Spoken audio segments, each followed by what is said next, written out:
On May 3rd, 1887, with the dawn temperature holding at 41 degrees and a northwest wind dragging alkaline dust across the wagon ruts, Glenn Murray stepped down from a freight wagon into Coldwater in Dakota Territory, a settlement of 341 souls arranged around one rail siding, one church with a bell no larger than a milk pail, and one general store with a false front painted to look taller than it was. The place had been founded 12 years earlier by men who believed rail schedules could soften weather, and now depended on those schedules for flour, lamp oil, seed, and nails. Beyond the last plank building, the prairie ran pale and flat to a low bench of chalky soil that locals called dead ground, not because nothing grew there, but because nothing dependable did. Spring grass appeared, then failed. Shallow draws held moisture, then cracked by July. Wind did not merely pass through Coldwater, it collected debts. From the wagon step, she watched Coldwater take her measure in glances. Men at the siding pausing over rope coils. A woman on the boardwalk setting down a milk pail to stare. Two boys counting her crates as if tallying risk. The town had no room for anonymity, only for proof. Glenn stood 28 years old that morning, broad-shouldered, narrow-faced, hands scarred with old cuts from grain knives and fish hooks, wearing a travel coat too heavy for May, but right for a land where weather could reverse by noon. She had come south by rail and wagon from Finnish winter country, through Manitoba crossings where agents opened trunks, counted sacks, and seized visible provisions under quarantine and fee rules that shifted from week to week. The officials took dried peas, took smoked fish, took 2 marked sacks of barley, and left her with a receipt that named values no buyer would honor on the frontier. What they did not take was what she had planned not to show them. Inside the hem and inner lining of 2 quilted petticoats, she had stitched narrow channels, each reinforced with backstitch every 2 inches, each filled by hand with cleaned and dried kernels, sorted by strain at her grandmother's table the previous autumn. Winter rye in one ring, hard red wheat in another, 6-row barley in a third, all sealed with beeswax rubbed into thread before sewing so damp would not travel along the seams. The weight changed her gait for the journey, but the cloth rode low enough to pass as common winter layering. By the time she reached Coldwater, she carried, hidden against her own body, a little over 19 pounds of viable seed grain. It was not enough to feed a town. It was enough to begin one. Her grandmother, Ino Corpola, had died the year before in a February cold snap after 72 winters of keeping seed and children alive through short harvests. Her death was not dramatic. It was quieter and harsher than drama. A cough that deepened, breathing that shortened, and a final morning when she asked for the seed ledger to be brought to her bed, corrected 2 entries with a blunt pencil, and told Glenn to memorize 1 sentence before the light went. Seed is not food unless you have abandoned tomorrow. Aino had learned that rule from her mother in coastal settlements where frost entered barns through nail holes and where 1 careless winter could erase 3 careful summers. The chain was explicit, spoken often and never ornamented. From Alina to Maja to Aino to Glenn, each woman leaving stores measured, tested, and named. Coldwater noticed Glenn in the first hour because arrivals were rare, and because women who arrived alone with tool bundles drew the kind of attention frontier towns pretended was concern. By noon, she had visited the land office, the church yard pump, and Pemberton Mercantile. At the office, she purchased 22 acres on the bench north of town for $1.75 per acre, paying $38.50 in coin counted twice under the clerk's dry hand. The parcel map marked it as alkali benchland with intermittent spring water and no standing timber. The clerk told her she could likely trade it away once she found better ground. Glenn signed the ledger and said she had selected it on purpose. At the pump, she watched the outflow sink quickly into powdery soil, then walked the property with a weighted string, a short shovel, and a pocket thermometer. At 6 inches depth, the soil measured 61 degrees by afternoon and held less moisture than she had hoped. But at 30 inches, a cooler layer remained, compact and stable enough for underground storage if lined correctly. She set marker stakes 40 feet apart, then measured crossfall with a water tube she had carried in a crate padded with wool scraps. At the Mercantile, she met Silas Pemberton, who had owned the largest inventory in Coldwater since 1882 and wore prosperity as if it were evidence of natural law. Broadcloth coat in dark blue, despite dust season, polished boots, gold watch chain, and a clean collar at an hour when teamsters wore sweat and flour. He was 39, heavy through the chest and careful with his hands, a man whose nails remained trimmed even during calving weeks. He sold Glenn a pickhead, 2 cedar planks, 20 pounds of common salt, and a box of 8-inch spikes, then asked what crop she expected on alkali chalk. Glenn answered that first she intended to preserve what could not be replaced. Silas gave a short laugh and told 2 men at the counter that the new settler planned to farm a boneyard. The men laughed because he did.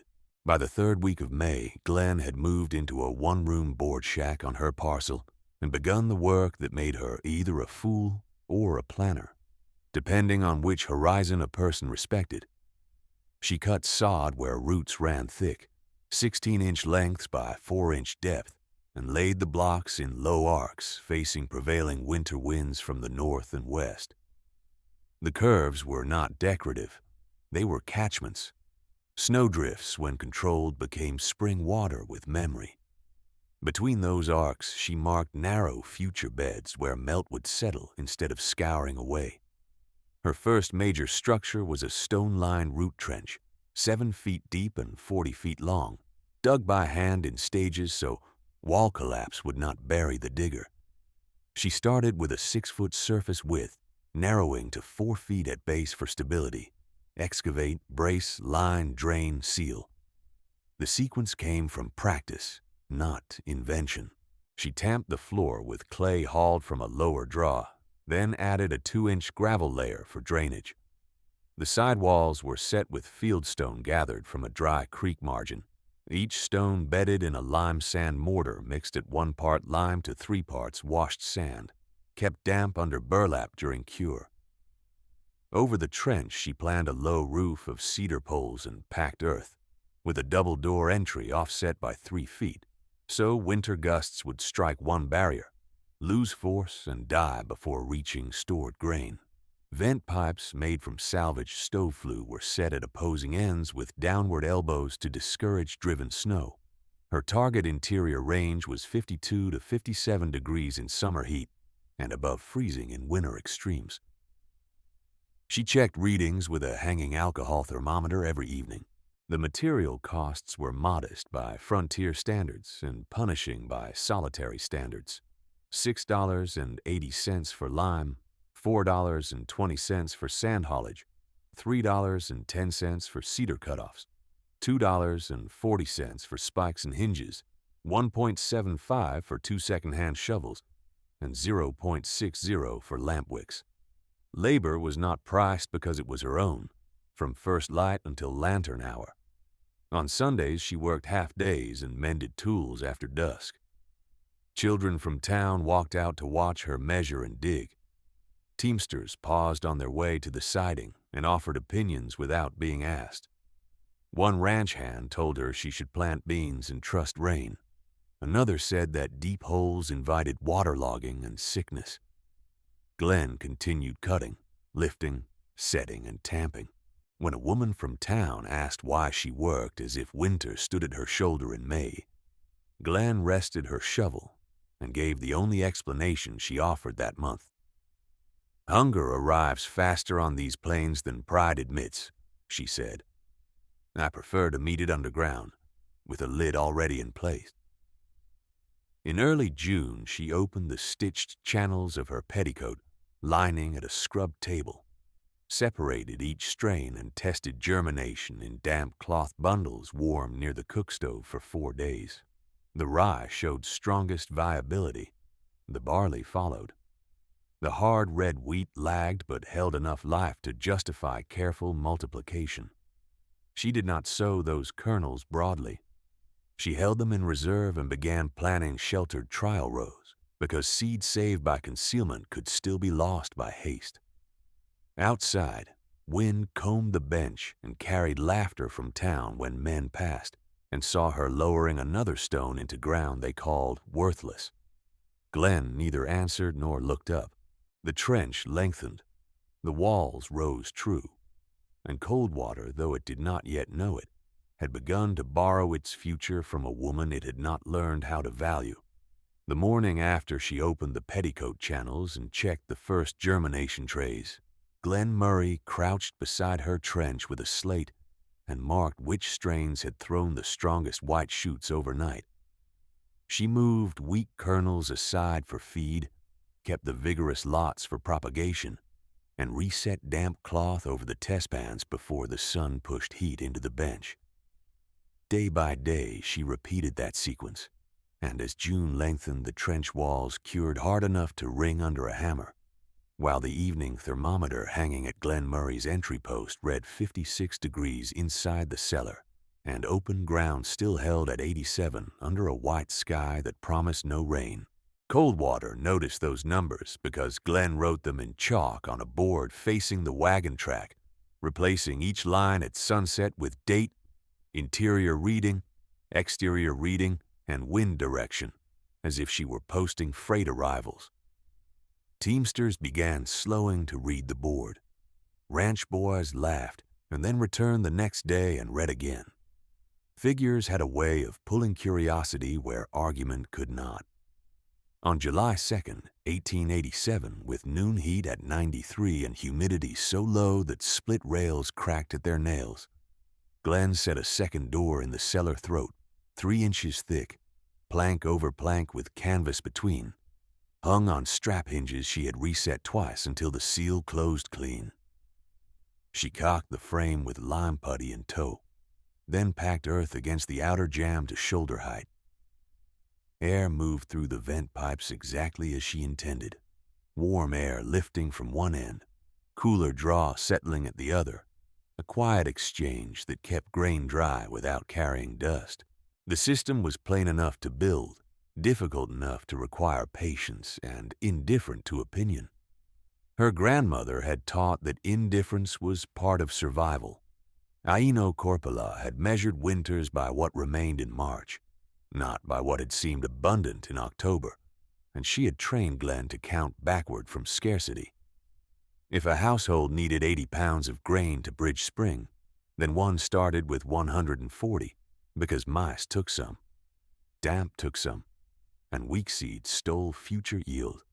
If one family needed such margins, a valley needed larger ones. That arithmetic followed Glenn across a border and into a town that still believed rail timetables could substitute for reserves. In early childhood, Glenn had learned the first lesson on a wind-battered coast, where boats came late and flour came spoiled. In adolescence, she learned the second while helping Aino salvage seed after a wet harvest turned bins sour from bottom rot. They had spread kernels on birch screens near a bake oven, stirring by hand every hour through one full night, separating musty grain from sound grain by smell and bite. The old woman had said then, with her hands black from soot and bran, that hunger was not a storm, but a ledger, and every careless choice was entered before winter came due. Glenn repeated that sentence aloud at times while she worked in Coldwater, not as prayer and not as performance, but as a tool for keeping sequence when fatigue blurred judgment.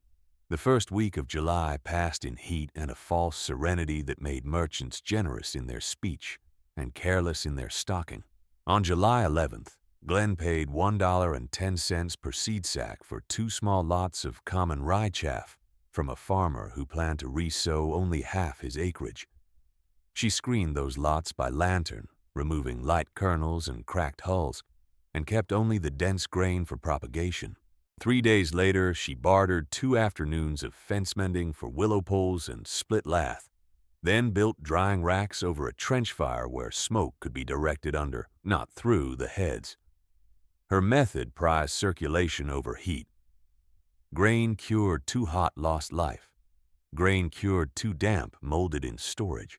She timed each batch by touch and by the sound of kernels falling against tin pans. Then the weather turned violent in the manner of plains weather, sudden in onset and exact in its damage. In late July, dry lightning struck pasture north of Coldwater and ran fire through bunch grass up to the creek breaks, while hail crossed from west to east in a hard white band that shredded kitchen gardens within minutes and left bean vines hanging like rope. The storm carried little rain. It burned and bruised, then moved on. By morning, smoke sat low above the north section, and half the town counted losses with mouths shut.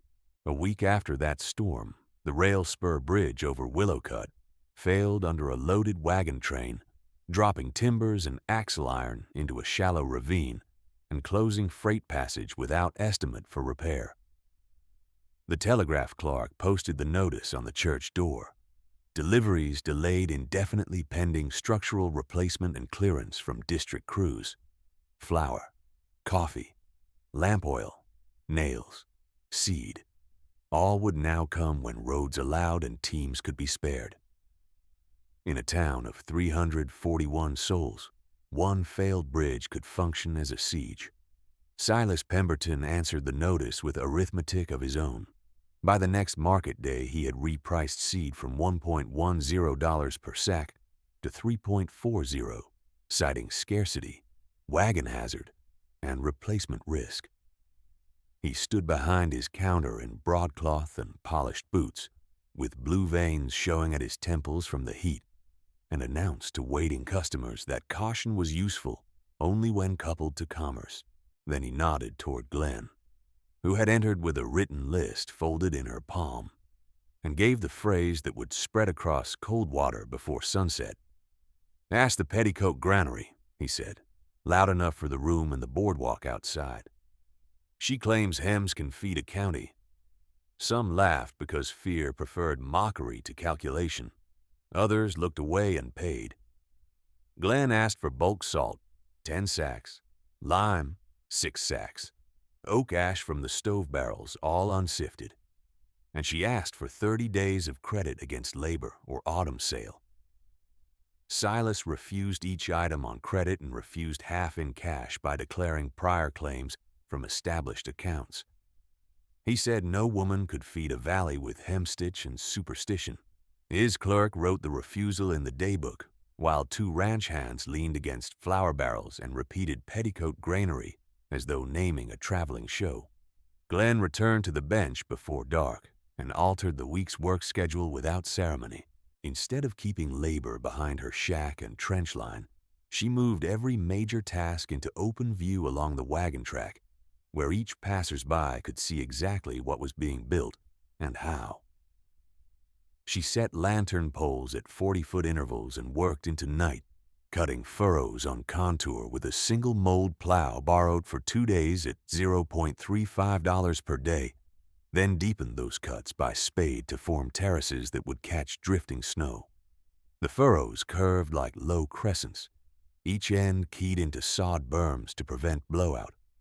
She measured spacing at 12 feet center to center on gentler slopes and 9 feet where crosswinds struck hardest. Men who had laughed in the store stopped to watch the lantern light move and the earth rise in patterned ridges. By the second week of August, Glenn had returned the borrowed plow and gone fully to hand tools, cutting sod bricks 16 inches long and 4 inches thick, stacking them green side down in staggered courses to form windbreak walls no higher than a man's knee.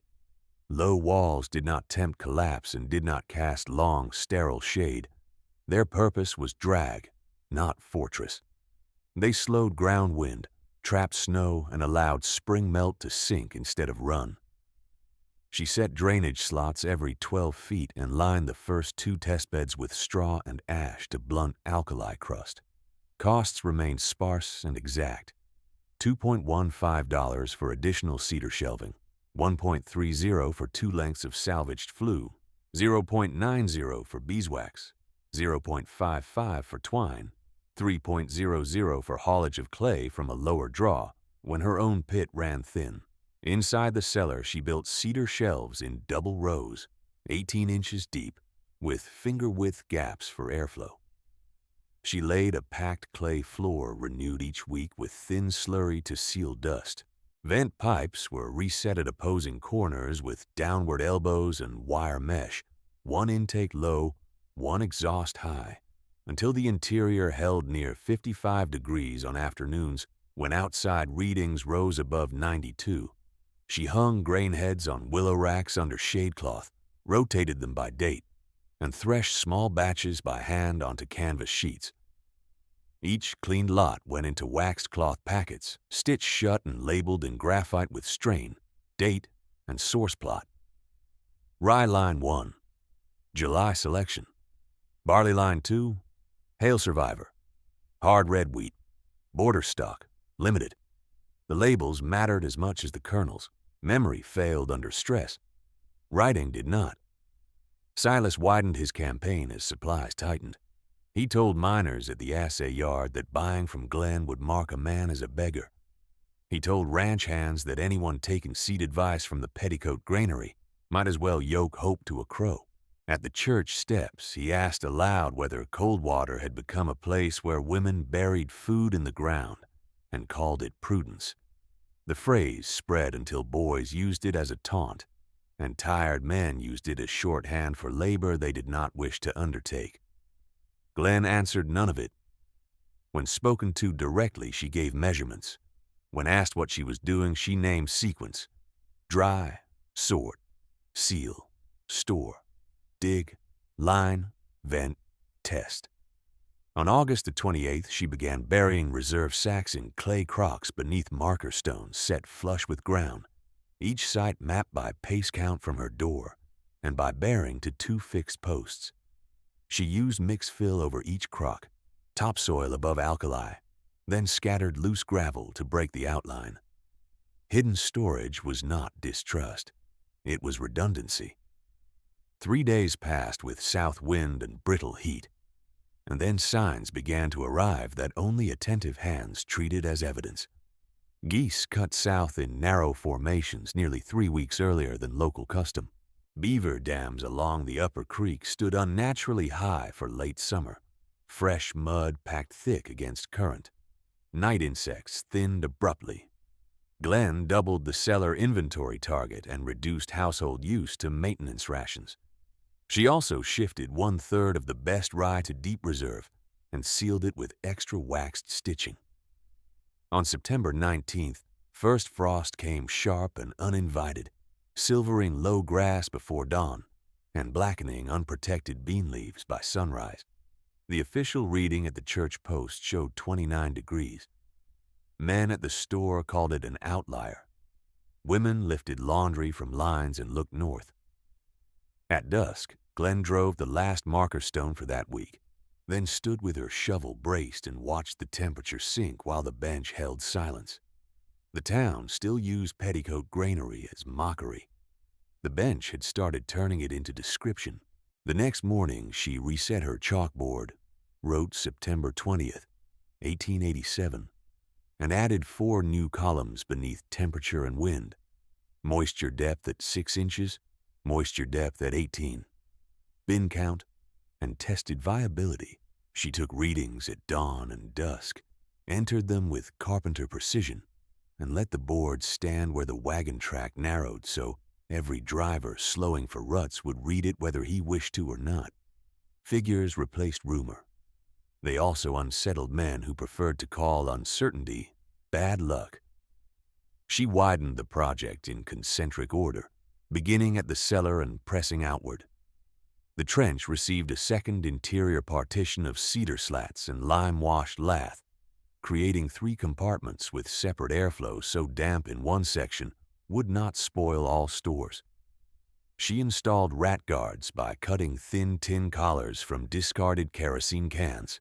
bending them around each shelf post and sealing edges with pine pitch and ash. Then she lined 8 new bins with sifted oak ash and coarse salt, 1 part salt to 6 parts ash, a mixture that discouraged mold and held insects down without touching seed directly. Every bin was numbered. Every number was entered in a ledger with date, strain, source, and expected planting use. By the last week of September, Glenn had begun treating the alkali bench as 2 landscapes rather than one, dividing ground by what could be sheltered and what could only be endured. She set short test ridges in the shallow draw where snow would drift deepest, and she left exposed strips bare so wind could lift salts away before spring planting. With a 2-foot soil auger borrowed from the church caretaker for 1 day, she took 7 cores to 30 inches, wrapped each sample in cloth, and marked them by stake number. A thin crusted surface, gray and sharp with alkali, gave way in 2 places to darker loam beneath. Those 2 places became priority beds. At evening, she threshed by hand on canvas, then winnowed in controlled passes from chest height into a broad tin pan, so chaff blew free and kernels fell dense. She weighed each lot on a hanging scale. Rye from the strongest trial heads at 6 pounds, barley at 4, hard red wheat just under 3, still too little for confidence, but enough for multiplication. She sealed each lot in waxed packets stitched with doubled thread and stacked them in 2 locations, one in the main cellar and one in buried clay crocks mapped by bearing. Redundancy had become architecture. Coldwater responded by watching and by hardening. Silas Pemberton placed a handwritten notice beside his store counter on September 29th. No private seed resale within town limits without merchant license. There was no such ordinance in county law, but there was no clerk in Coldwater inclined to challenge him in public. He repeated the notice aloud to customers and called it protection against adulterated stock and panic pricing. In the same hour, he sold lamp oil at a modest discount, then raised flour by 12 cents a sack. Commerce and discipline, he called it. The phrase petticoat granary moved from joke to warning. Teamsters used it as a sneer when passing her furrows. 2 women at the pump told a third that Glenn's bins would breed rats enough to carry fever through town by Christmas. A ranch foreman refused to hire a laborer who had spent 1 Saturday helping Glenn stack sod, saying he needed men who believed in weather, not burros. On Sunday, when Glenn entered the church vestibule with a sack of potatoes for the poor shelf, conversation narrowed and shifted around her as if she were smoke. The potatoes remained. The silence remained longer. She answered by continuing to publish measurements.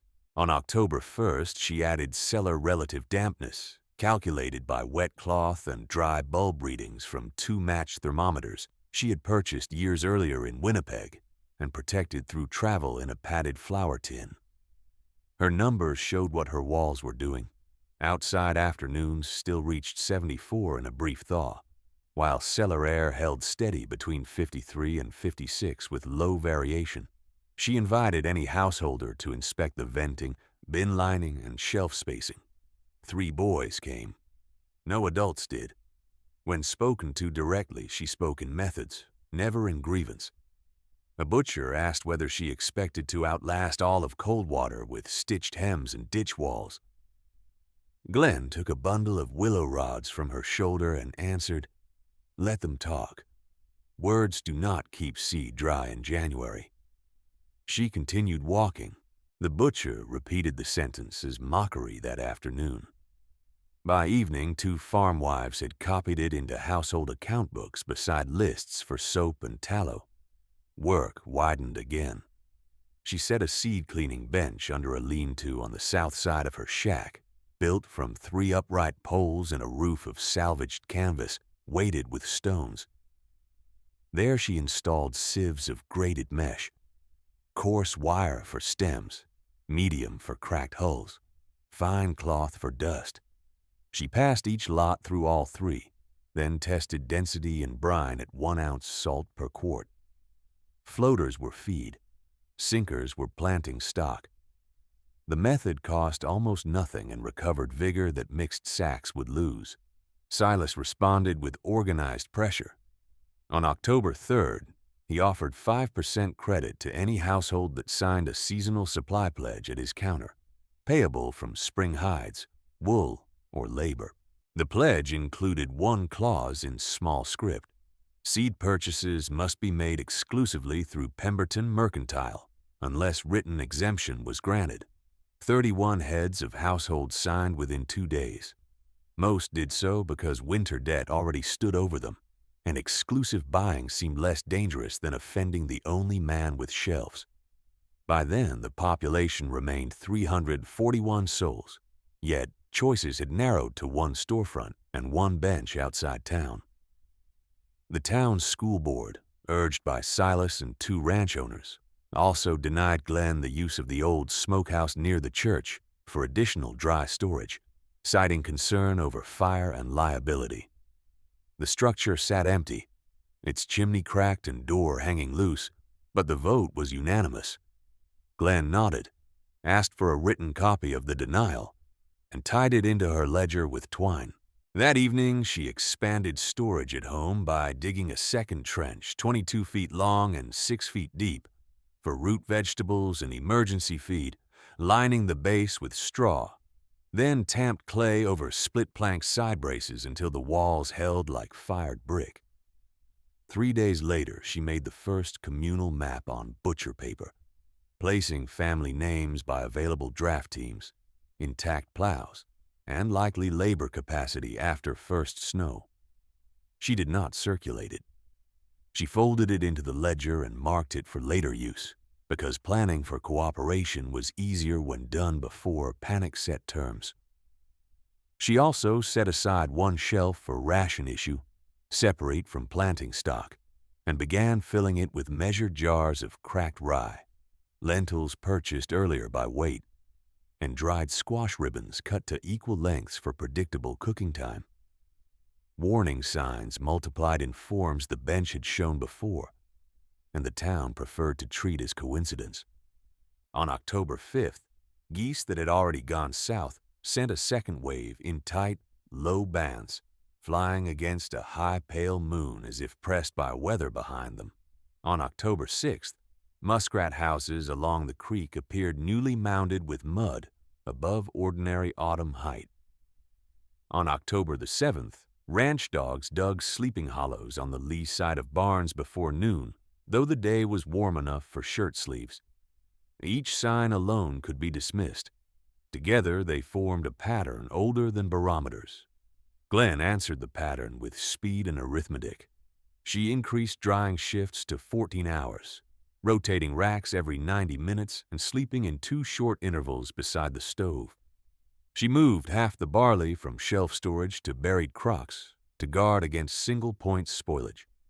She tightened ration calculations to 1.25 pounds of grain equivalent per soul per day for emergency sustainment, with reduced allotments for households still holding potatoes, turnips, or cured meat.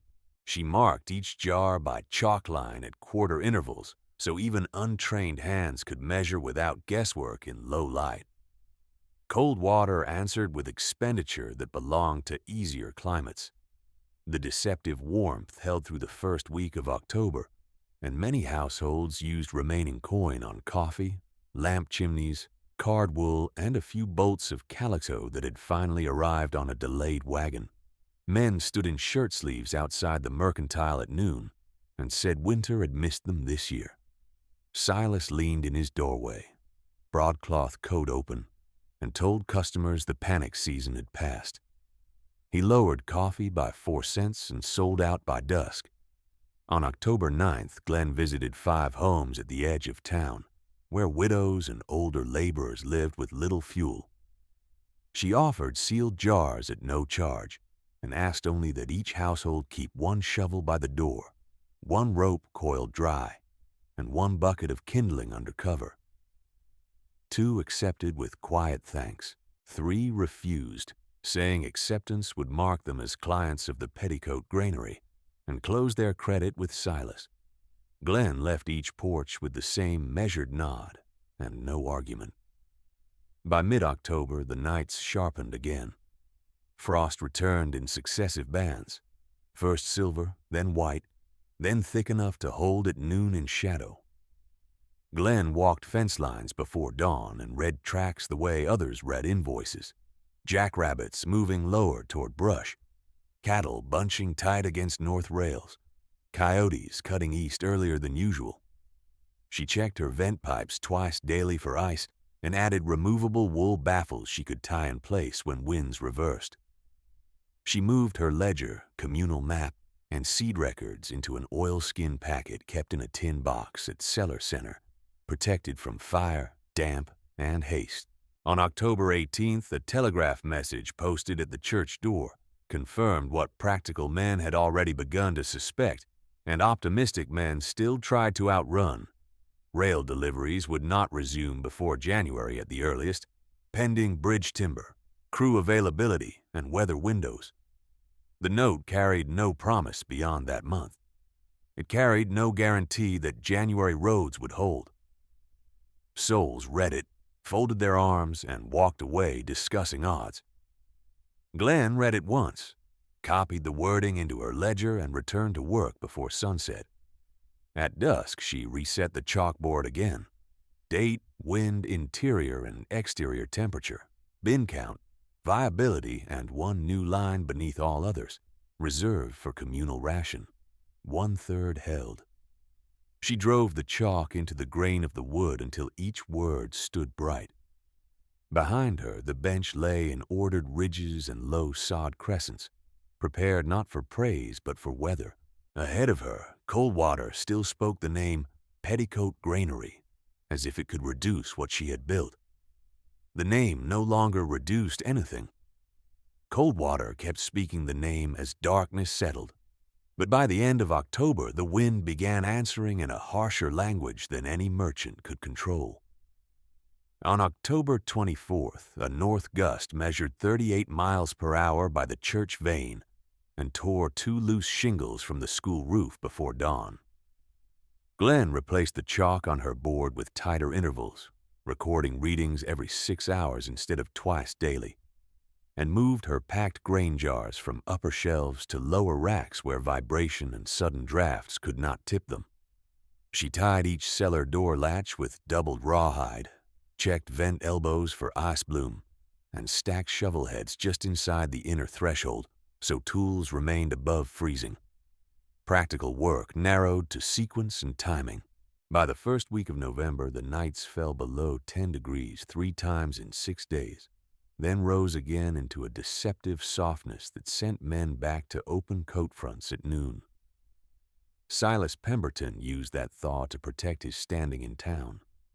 He placed 2 full flour barrels near his front window, set lamp oil tins in a neat brass-lit row, and told customers that disciplined inventory would bridge any season if households stayed loyal to established accounts. He still wore polished boots. He still spoke as if supply were a moral quality. Yet the wagon from Briarwood failed to arrive on November 9th, and no replacement came behind it. Glenn did not argue with him in public. She adjusted numbers. She reduced her own daily intake to 1 pound of grain equivalent and a measured portion of squash, then recalculated emergency allotments at 1.15 pounds per soul, with broth stretch from lentils and dried roots where available. She marked 47 households on her folded butcher paper as high risk for fuel failure, isolation, or deadlock. She marked 11 more for probable food shortage before February. At dusk, she began filling ration sacks in advance, each sack tied with blue thread for 2 souls, red for 4, plain twine for 6 or more. So distribution would not depend on memory if whiteout erased street lines. December entered with brittle clarity. On December 3rd, morning temperature at the church post read 4 below zero. On December the 6th, it rose to 31, and sleet glazed the boardwalk so thick that mule shoes sparked against ice. That brief wetness did what dry cold could not. It crept into unsealed bins, softened barrel staves, and raised damp in storage corners where merchants trusted volume more than airflow. Glenn checked her cellar psychrometer and found interior conditions holding between 53 and 55 degrees with moderate dryness. She added fresh ash to 2 bins, rotated 1 barley lot to prevent settling moisture, and noted no spoilage. Across town, Silas dismissed a clerk for warning that lower flour sacks smelled sour. 3 days before Christmas, the telegraph operator, Nora Bell, walked the bench road with a scarf wrapped to her eyes and delivered a copy district bulletin folded in oilskin. Bridge timbers for the rail spur remained unrepaired. 2 scheduled freight teams had turned back west of Willow Cut after axle breaks in frozen ruts. No large delivery was expected before mid-January at the earliest, and only if weather allowed. Nora handed the paper to Glenn and watched her read every line. Glenn thanked her, poured hot broth into a tin cup, and sent her back with 2 packets of cracked rye for the operator's household. The bulletin was not news to weather. It was only confirmation for men who believed signatures altered winter. On January 2nd, 1888, the sky over Coldwater took on that polished, pale hardness old farmers recognized from years when frost drove deep and stayed. The sun gave light without warmth. Smoke from chimneys rose 15 feet, then flattened and ran east. Glenn moved through her routines with less speech than usual. She roped a waistline from cellar door to shack post, then a second line from post to woodpile, each knot marked by cloth tabs spaced 5 paces apart. She set spare mittens in a sealed crock by the threshold and placed a handbell beside the ration table to call teams through blowing snow when voices could not carry. She rewrote route cards for household deliveries, weighting each with a pebble in canvas sleeves so they could not lift away in gusts. The disaster struck on January 8th with the sudden precision of a trap spring. At dawn, the church reading held 36 degrees, mild enough that 2 boys carried water bareheaded.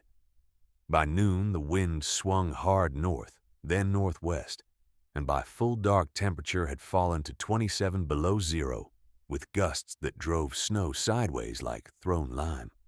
Doors vanished behind drifts in less than an hour.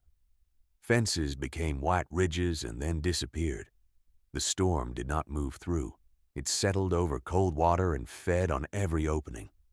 On the first night, 3 chimneys failed where mortar had already cracked from alternating thaw and freeze.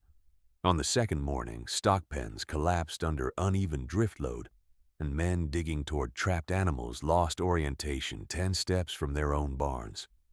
The church bell rope froze stiff. The schoolhouse east window shattered inward from wind pressure and icing, covering desks in blown powder.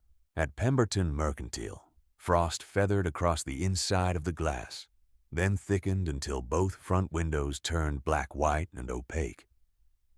Silas ordered his clerk to move flour barrels from rear storage to the stove side, but when the lids came up, damp clumps and gray mold ran through the bottom third of 4 barrels. He cursed the cooper, then the weather, then silence, because blame did not make dry flour. By the 3rd day, his shelves thinned to bare pine in visible bands. Coffee gone, sugar nearly gone, lamp oil rationed by spoon measure, seed grain unavailable at any price. Souls who had deferred purchases for warmth and cloth stood in a line that no longer moved. Silas, whose authority had rested on abundance and polished certainty, stood behind a counter with empty scoops and a ledger full of debts he could not feed. His coat lining had been cut in strips to wrap his own hands and those of a coughing clerk. Broadcloth did not hold rank against -20 and wind. Glenn's bench looked half buried from town, yet below ground. Her system performed exactly as designed.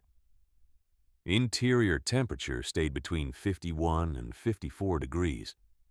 Condensation remained low because vent elbows were cleared each watch and baffles tied before peak gusts.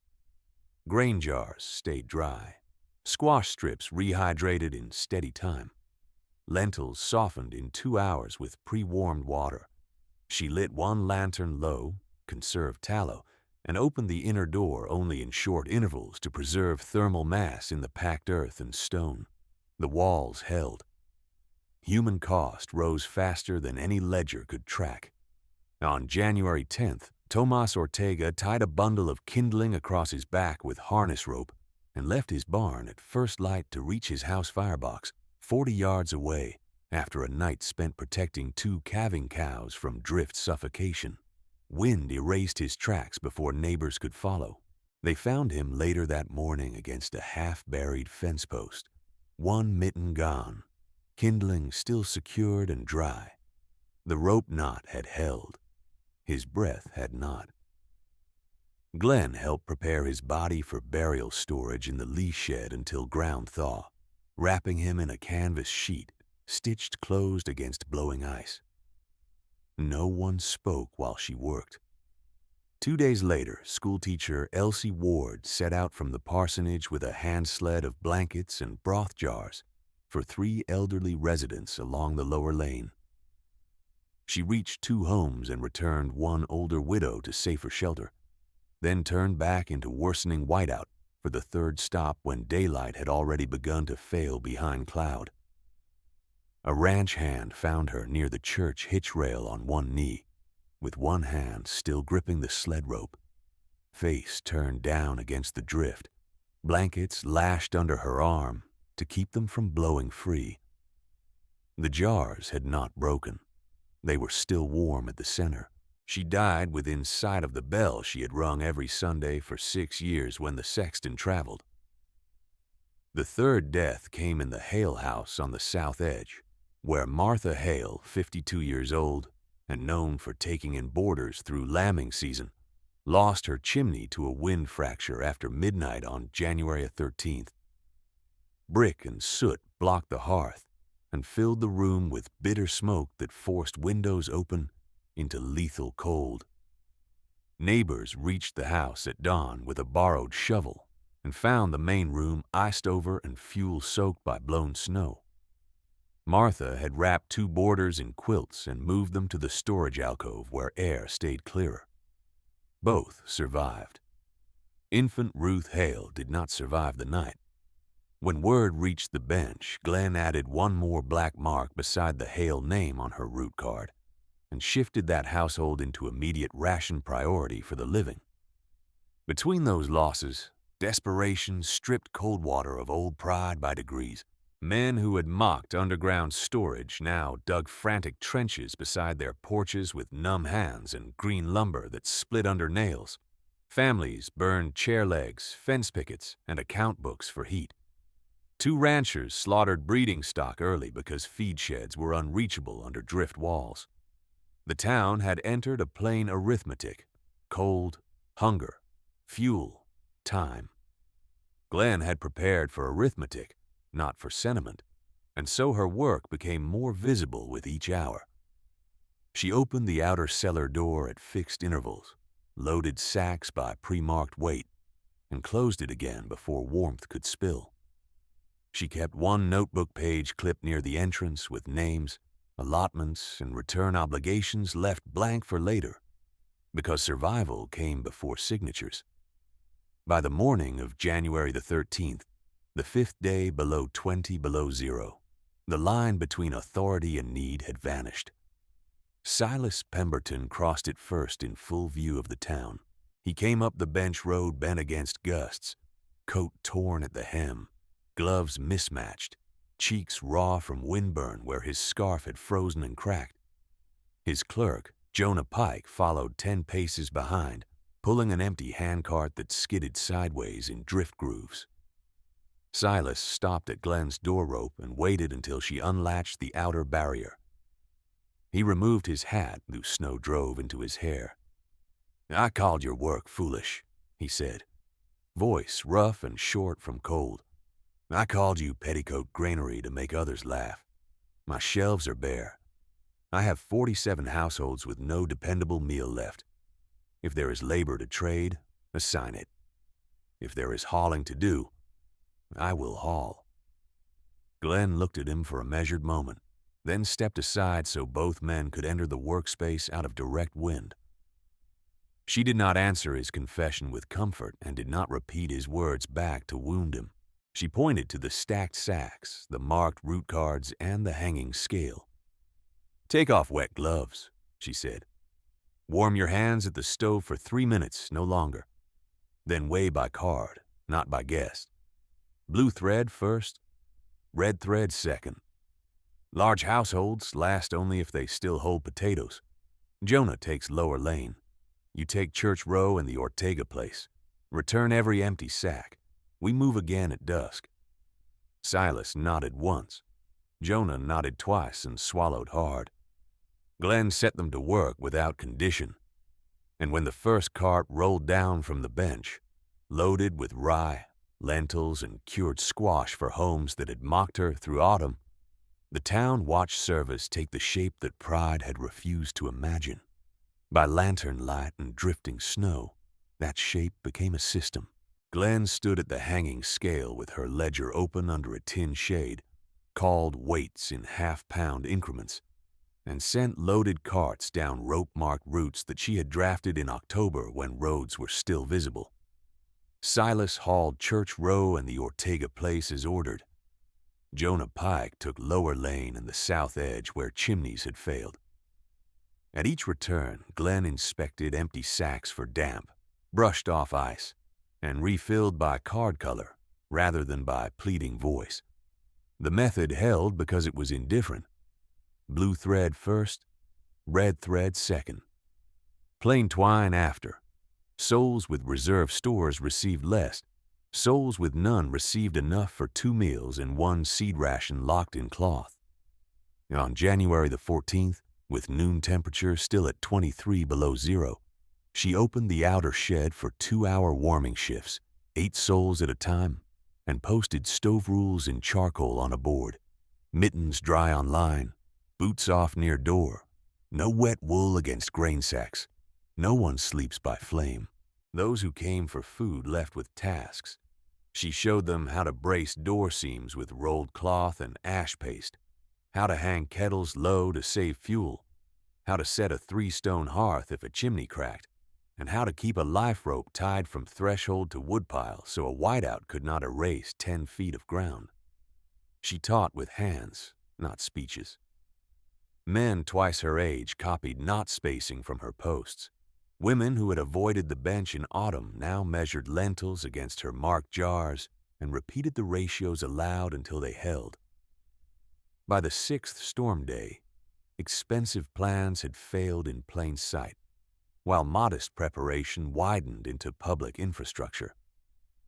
One rancher had paid $92 in autumn for a cast-iron range shipped from Sturgis, yet his kitchen stayed cold after his fuel shed door froze shut and split under drift pressure.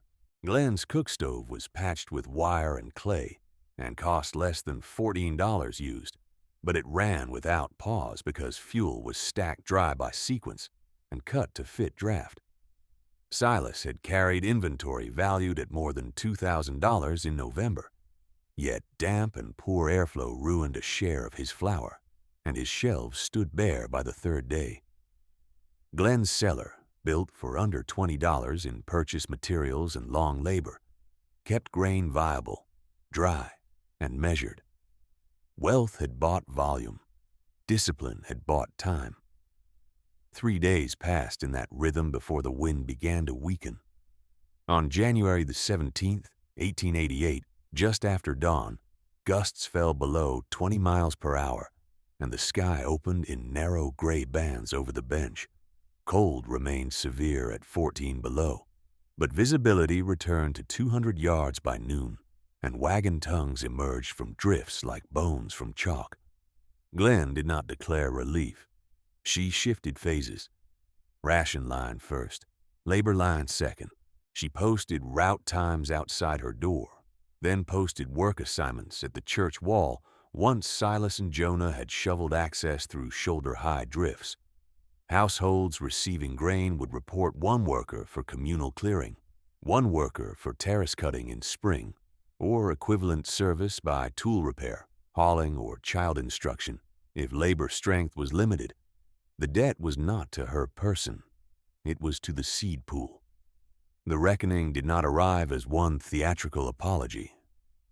It came first as changed posture in cold sunlight.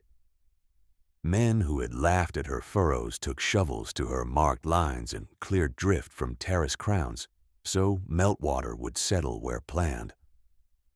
Women who had repeated petticoat grainery at the pump carried crock lids, ash sacks, and split willow to the bench without being asked. Children carried tally sticks between houses, counting distributed meals and returning counts at dusk. Coldwater had spent months turning mockery into policy. It now turned necessity into cooperation, then slowly into respect. Silas changed most visibly because his earlier certainty had been public. He reopened the mercantile on January the 22nd with half-empty bins and a new counterledger labeled Relief Accounts, Seed Return, and Shared Tools. He posted prices at cost for salt, lamp wicks, and canvas until rail supply resumed, and for the first time in 6 years, he accepted labor vouchers at fixed conversion rates written in plain script where all could read. 1 hour hauling equals 8 cents credit. 1 hour stove repair equals 10.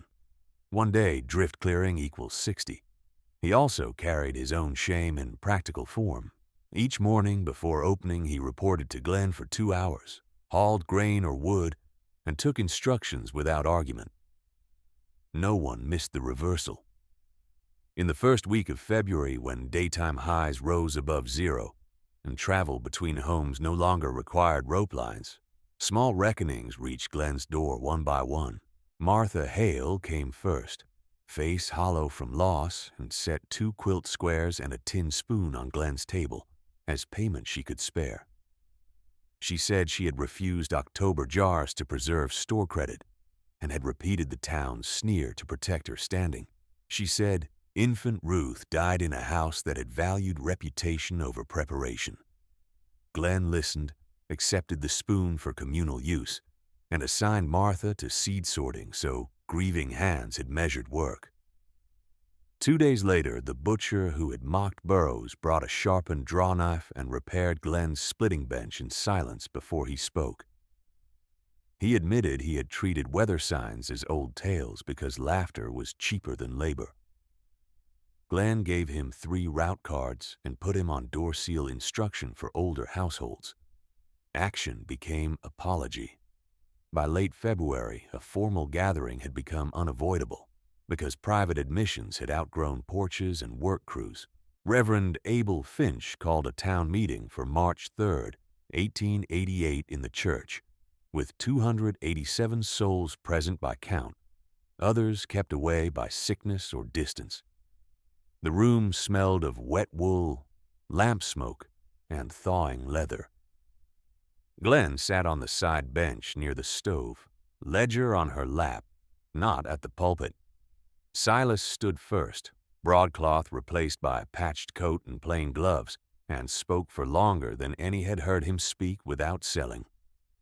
I used the phrase petticoat granary, he said, each word deliberate.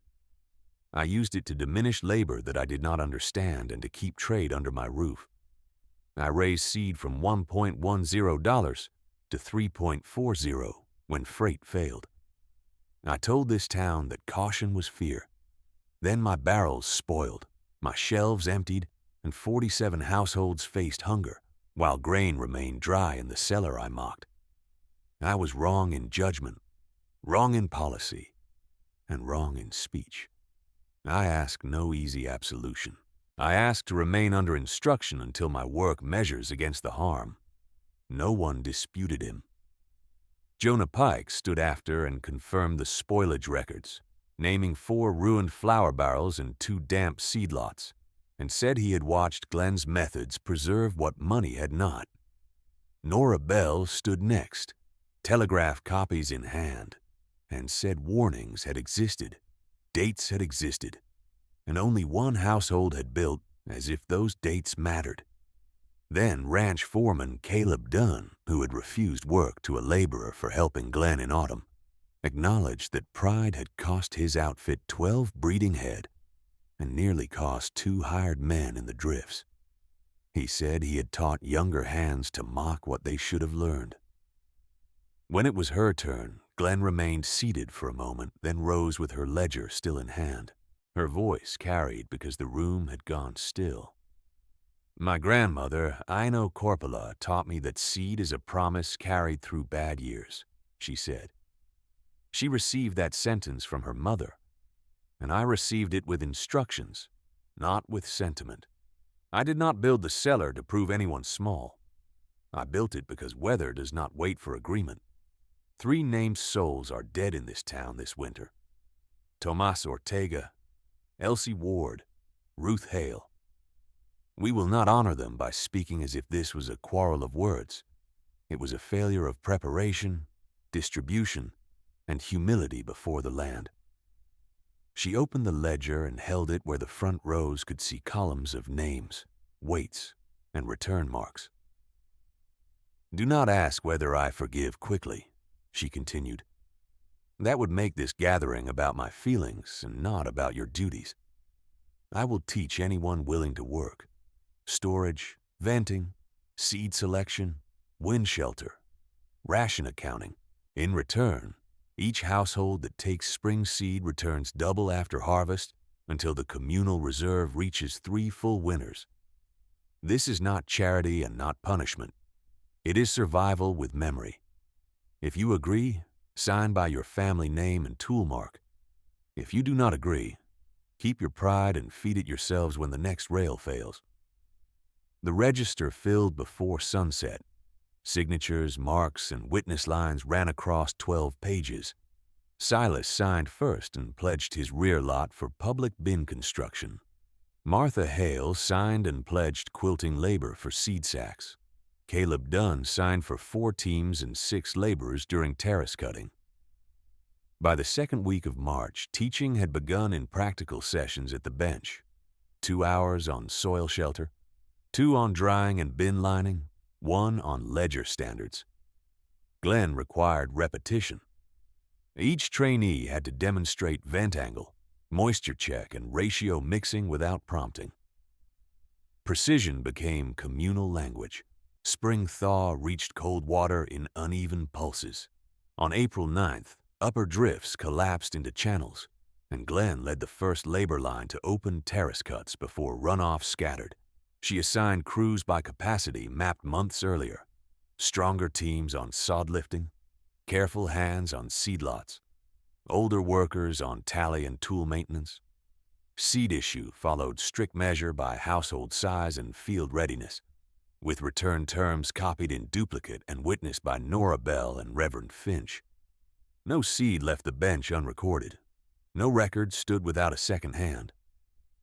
By harvest of 1888, first returns came in clean and dry despite patchy rain. Glenn rejected 2 damp lots, taught corrective drying, and accepted them only after retest. The reserve grew. In 1889, Coldwater added communal ash pits, shared willow racks, and 3 earth cellar builds patterned on Glenn's dimensions, each with local adjustment for slope. In 1890, Silas converted his back storeroom to raised slat grain curing and stopped exclusive seed clauses entirely. He still sold coffee and cloth, but he no longer sold certainty. By autumn 1893, 1,240 acres in Coldwater Bottom were under grain from Glenn's line, with rye dominant on exposed ground, hard red wheat in sheltered strips, and barley in rotation where damp allowed. Population rose to 412 souls, then stabilized through lean years that ruined neighboring settlements, still dependent on single merchant inventories and unvented storage. In Coldwater, children learned to read by copying seed ledgers and weather boards. Boys who had shouted petticoat granary as insult now used it as instruction, telling younger hands to build granaries low, cool, and dry, and to bury reserve crocks beneath marked stone before first frost. Decades pass.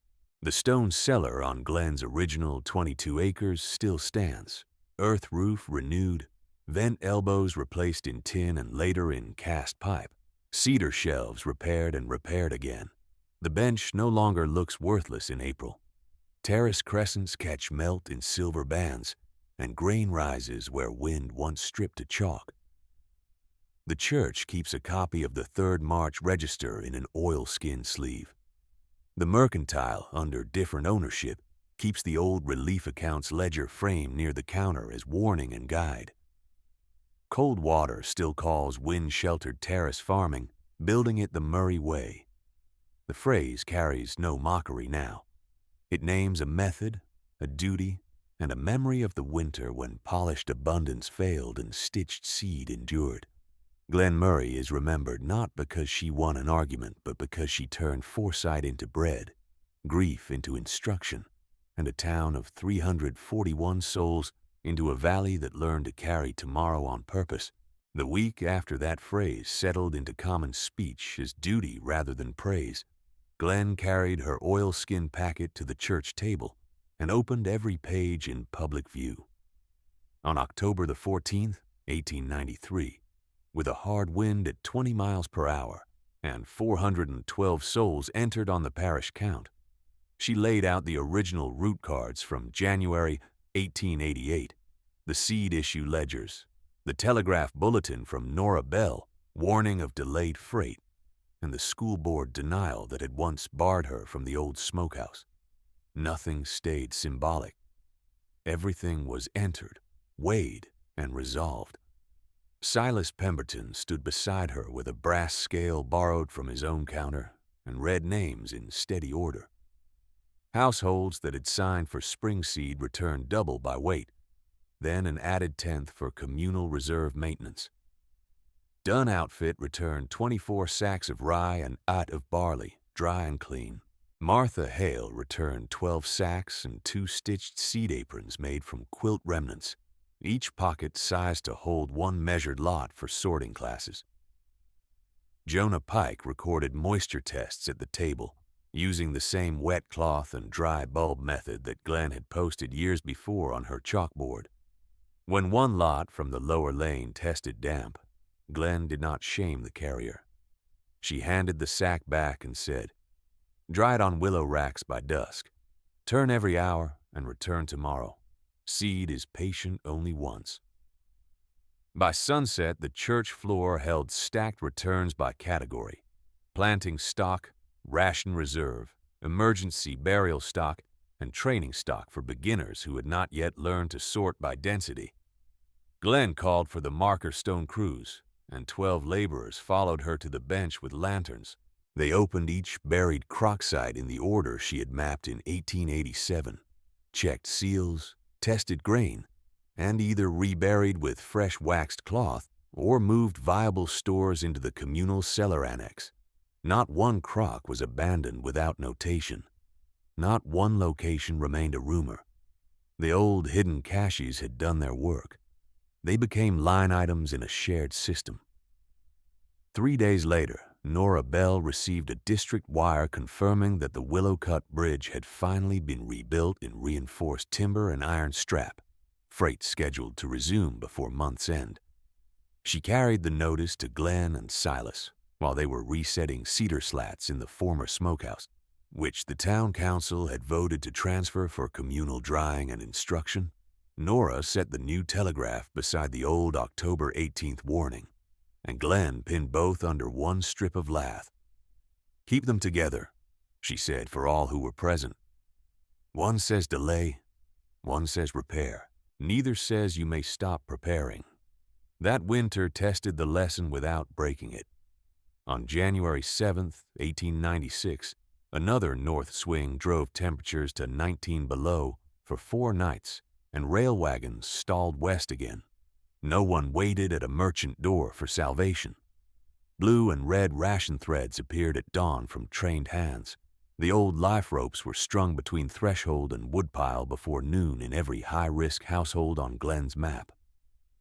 Children now old enough to read copied route cards by lamplight, then carried them to teamsters with mittened hands and solemn faces. Silas opened his store as a distribution hall and kept one wall clear for public inventory, so scarcity could not hide behind polished speech again. Expensive cast-iron stoves still cracked where maintenance failed, but fuel was already split, ash pits were already lined, and communal bins were already dry. Cold water bent and held.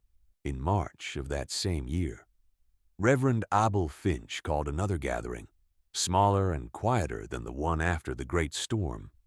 No one asked for absolution this time. They brought records. Caleb Dunn presented his outfit ledger showing seed return compliance for 3 years. Martha Hale presented cloth tallies for 486 ration sacks, stitched and repaired. Nora Bell presented telegraph copies and delivery lags against local reserve levels. Jonah Pike presented spoilage rates from store stock before and after adoption of raised slat curing. Each account confirmed the same pattern. Discipline had lowered loss more than any single good harvest. Silas asked to speak last. He was grayer and leaner, and the broadcloth had long since been replaced by durable wool, mended at both elbows. I once called this labor petticoat granary to make caution seem small, he said. Today my own accounts depend on methods I tried to bury under laughter. If there remains any debt beyond grain and labor, it is this. I taught arrogance when I should have taught storage. I intend to spend the rest of my trade years correcting that. Glenn answered without softness and without cruelty. Then keep posting full inventory where all can see it. Keep prices plain in shortage. Keep your rear doors open to training. Shame is useful only when it turns into structure. The room accepted that as settlement. On May 2nd, 1901, 14 years after Glenn stepped off the freight wagon, she brought 2 petticoats to the bench school, washed and folded, their inner seams open to show the narrow stitched channels that had carried 19 pounds of grain across a border inspection. She passed them from hand to hand among apprentices, now ranging from 18 to 40, each one old enough to carry responsibility. The cloth was worn to thinness at the hem, reinforced in places where her stitches had held under travel weight. These are not relics, she said. They are proof of method under pressure. Conceal when you must. Label when you can. Test before you trust. She then assigned each apprentice one strain from the old line and made them perform full chain procedure before witnesses. Germination test, density sort, drying rack timing, bin lining ratio, and ledger entry with cross-check signature. No one advanced by enthusiasm alone. Competence had to be visible, repeatable, and teachable. By harvest 1904, the original border stock had diverged into 3 reliable local lines, adapted to bench, draw, and bottomland. Glenn required each new line to retain parent notation back to 1887, so no household could claim seed as private invention.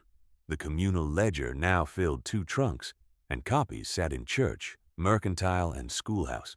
When a fire took one ranch office in 1906, records were not lost.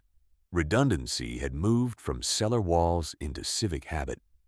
In late September 1909, under a mild sky and with geese still north where they should be, Glenn walked the terrace crowns with Nora Bell and 2 younger instructors. They stopped at marker stone 7, the site of one of the first buried crocks. Glenn knelt with effort, set her palm on the stone, and gave final revisions for the annual training calendar. Signs module moved earlier in August. Damp control checks increased after sleet events. Children's copying class paired with tool maintenance, so literacy and labor stayed joined. Nora wrote each change in a fresh ledger while the younger instructors repeated the sequence aloud. Glenn died in November 1912, not in crisis and not in want, at 53 years old, in the shack beside the cellar she had dug when cold water called the bench dead ground. Her burial took place after first frost, with 389 souls in attendance and work crews rotating from the fields, so no household was left unattended. Silas, old and bent, carried one corner of the bier. Martha Hale carried a stitched apron filled with clean rye heads and placed them at the grave before they were planted in spring training plots, as Glenn had directed in writing. The stone cellar still stands. Its roof is renewed in packed earth and sod, its vent elbows replaced more than once, its cedar shelves bearing scars from 100 careful hands. The old smokehouse still serves as drying hall and classroom, with both telegraph notices pinned under glass, delay and repair, warning and relief, read together by every new apprentice. The church still keeps the March 1888 register and the later seed compacts in oilskin sleeves. The mercantile still posts full inventory each Monday at dawn. In Coldwater, when a household begins a new bin, neighbors still say, "Build it the Murray way." And then they measure twice, line with ash and salt, test damp before sealing, and write down what was done. The phrase that began as ridicule remains in use, but its meaning has been remade by labor, grief, and instruction. A valley learned to plant tomorrow on purpose, and it kept the record where all could see.